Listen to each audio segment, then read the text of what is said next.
professora Thaís, eu sou o professor Maurício. Hoje a gente vai falar um pouco sobre o ciclo da água para vocês. Então, o que seria esse ciclo da água? Ele nada mais é do que um conjunto. Um conjunto de quê? Um conjunto de mudanças. Essa mudança será, então, de lugares e do estado físico da água. Né? A água ela vai passar do estado líquido, do estado gasoso, do estado sólido e assim por diante. Esse processo é cíclico, como a gente vai ver no próximo slide. Então a água, ela se encontra aonde? No mundo. Principalmente nos rios e nos oceanos, né? Em lagos, lagoas. Essa água ela vai se encontrar no estado líquido e com a ação do sol ou com a ação do calor, essa água do estado líquido ela vai passar para o estado gasoso, né?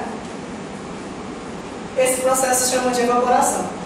A transpiração ela é um processo parecido com a evaporação, mas ela acontece nos seres vivos, nos animais ou nas plantas. Essa água que está no estado de vapor, ela sobe, fica na atmosfera e ela vira a nuvem.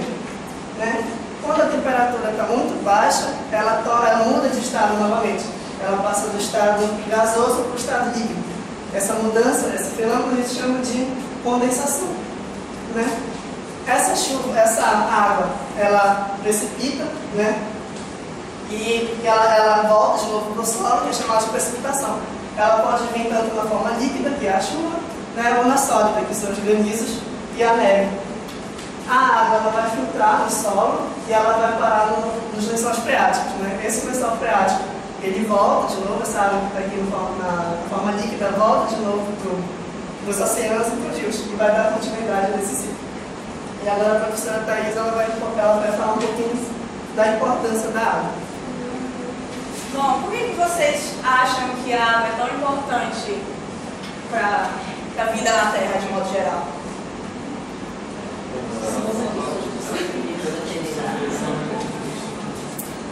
A água ela tem uma importância essencial para o desenvolvimento da vida na Terra, né, de modo geral.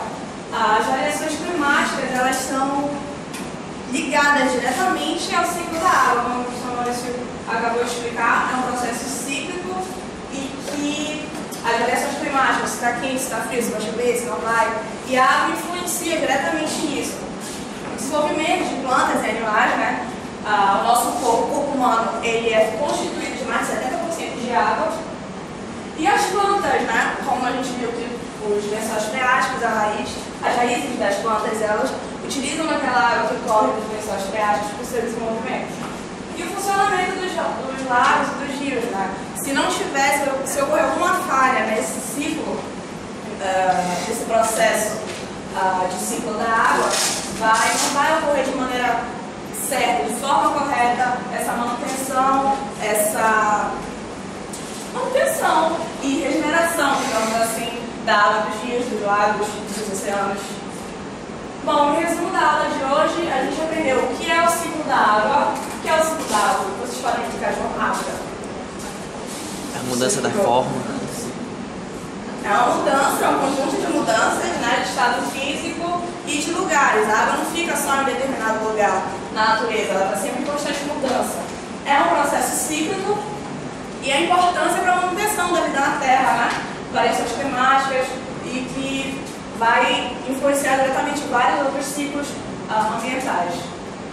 A gente vai pegar um questionário avaliativo agora com vocês. E o que é o ciclo da água? Uma mudança de estado dela na natureza, né? O ciclo da água corresponde ao conjunto de mudanças, vamos ver todo mundo junto. De lugar, no estado físico, que acontece com a água. Quais são as fases dos estados? As fases do ciclo da água.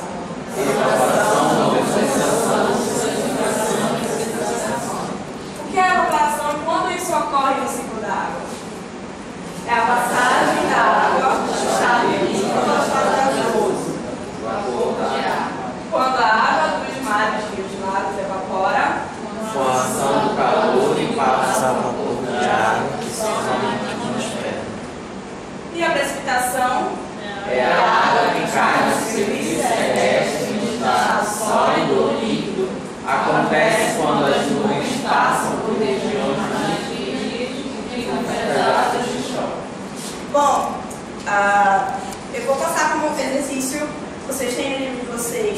na página 102 e na página 103.